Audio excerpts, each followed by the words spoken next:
This course comprises a book entitled Persian Language Teaching. In Persian آموزش زبان فارسی. گل، آینه، قرآن. در کنج اتاقش بیبی تک و تنهاست، آرام نشسته، پشتش به متکاست. یک عینک کهنه بر صورت ماهش، از آن ور عینک پیداست نگاهش. زیباست اتاقش، یک تاقچه در آن، بر تاقچه‌اش هست گل، آینه، قرآن.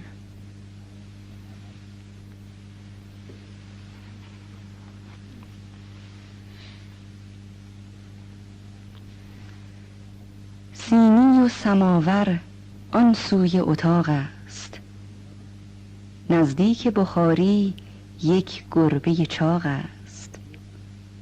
آن گوشه دیگر یک بقچه آبی است، آن بقچه زیبا سجاده بیبی است. یک ساعت کوکی بالای سر اوست، در قاب قشنگی عکس پسر اوست. عکس پسر او در قاب قشنگ است، اما خودش الان در جبهه جنگ است. صفحه 16. آن پسر را دستگیر کنید. قسمت اول.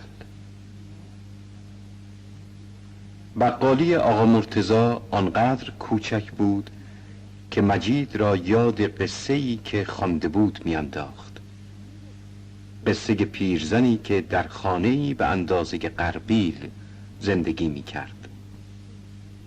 بقالی آقا مرتضی به راستی که فسقلی بود و بیشتر از 4-5 نفر در آن جا نمی گرفتند. زمستانها هم که آدمها با پوشیدن پالتو و لباسهای کلفت 2 برابر اندازه معمولی خود می شوند، فقط 2-3 نفر در بقالی جا می گرفتند.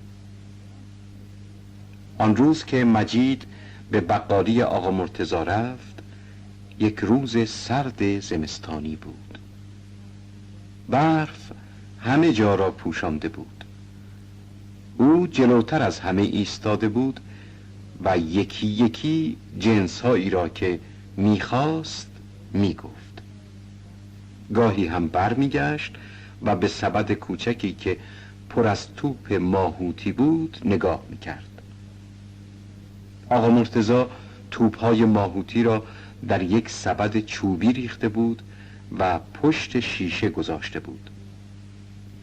منظره توپ‌ها آنقدر قشنگ بود که کوچک و بزرگ با دیدن آن اعتراف می‌کردند که آقا مرتضی مرد با سلیقه است. آقا مرتضی فرز و چالاک جنس‌ها را در زنبیل مجید گذاشت و در همان حال به پسر عمویش که دم در ایستاده بود تعارف کرد که داخل شود. پسر عموی آقا مرتضی که از طرف بچه‌ها آقای پلیس محله نام گرفته بود، دلش می‌خواست مثل هر روز کنار آقا مرتضی بنشیند و در هوای سرد یک لیوان چای داغ بنوشد. ولی مغازه آنقدر شلوغ بود که راهی برای ورود پیدا نمی‌کرد. مجید پول را به آقا مرتضی داد و منتظر بقیه‌اش ایستاد و دوباره به سبد توپ‌ها نگاه کرد. آقا مرتضی هم بار دیگر به پسر عمویش تعارف کرد و بقیه پول مجید را در دستش گذاشت. مجید پول را گرفت و به زحمت راهش را از میان آدم‌هایی که 2 برابر اندازه معمولی خود شده بودند باز کرد. در همان حال احساس کرد که پایش به چیزی خورد، چیزی که گرد بود و کوچک. وقتی به در بقالی رسید، یک توپ کوچک ماهوتی را جلوی پایش دید. آرام خم شد و بی آنکه دست و پایش را گم کند توپ را برداشت و در زنبیل گذاشت و راه افتاد. آقای پلیس محله که دم در ایستاده بود با دیدن او گفت: سلام مجید آقا، دلت میخواهد کلاهم را سرت بگذاری؟ ولی مجید بی آنکه جوابش را بدهد از کنارش گذشت. هوا سرد بود، دستهای مجید بی‌حس شده بود. جای دسته زنبیل هم کف دستش را قرمز کرده بود. دلش میخواست کمی بایستد و دستهایش را با نفسش گرم کند، ولی فکر کرد ممکن است آقا مرتضی آقای پلیس محله را برای پس گرفتن توپ دنبال او بفرستد. برای همین نفس زنان تا خانه دوید. نزدیک خانه توپ را از زنبیل درآورد و توی جیبش گذاشت. نمیخواست مادر آن را ببیند. به خانه که رسید زنبیل را به دست مادر داد. بعد کیف مدرسه اش را برداشت. پنهان شد. آرام توپ را از توی جیبش بیرون کشید و با مهارت یک شعبده باز آن را در کیفش گذاشت. صبح روز بعد وقتی از خواب بیدار شد احساس کرد از روزهای پیش خوشحال‌تر است. از رخت خواب بیرون پرید. او همانطور که خودش را برای رفتن به مدرسه آماده می کرد سوتی را که تازه یاد گرفته بود می زد. پدر و مادر که از آن همه شادی و نشاط مجید تعجب کرده بودند به هم نگاه کردند و خندیدند. مجید بیان که صبحانه را درست و حسابت کیفش را برداشت و از خانه بیرون دوید. کمی که از خانه دور شد در کیفش را باز کرد تا از وجود توپ مطمئن شود. توپ هنوز آنجا ته کیف بود. کم کم به مدرسه نزدیک می شد. مثل همیشه وقتی از 3 کوچه و 3 خیابان گذشت به 4 راهی که آقای پلیس محله می ایستاد رسید. پدر به آقای پلیس محله سفارش کرده بود که صبحها به مجید کمک کند تا از خیابان رد شود.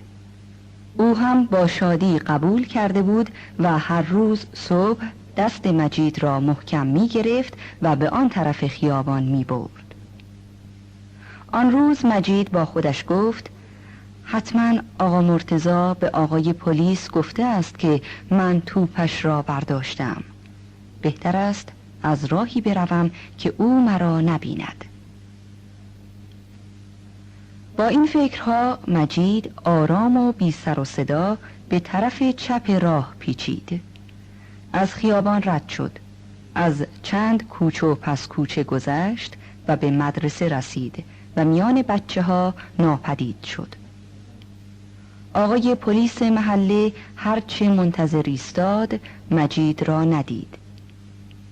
با خودش گفت: حتما مریض شده است. آخه دیروز هوا خیلی سرد بود و او هم کلاه سرش نگذاشته بود. در همان موقع که آقای پلیس محله به مجید فکر می کرد مجید در مدرسه غوغایی به راه انداخته بود. او وسط مدرسه ایستاده بود، بچه ها هم دورش حلقه زده بودند. مجید با تمام توانش توپ را به زمین میکوبید و میگفت: میزنم زمین، و بچه ها یک صدا جواب میدادند: هوا میره. مجید آن روز پسر محبوب مدرسه بود. زنگ تعطیل که به صدا درآمد، بچه ها آنقدر جیغ و داد راه انداختند که صدای زنگ دیگر شنیده نمیشد. مجید و بچه هایی که از خیابان رد می شدند مثل هر روز منتظر گذربان ایستادند. وقتی گذربان با لباس مخصوص محکم و با اراده پرچم را جلوی ماشین ها گرفت، بچه ها با سر و صدا از خیابان رد می شدند. آقای پلیس محله هم آن طرف چهارراه شاد و سرحال ایستاده بود و آنها را نگاه می کرد.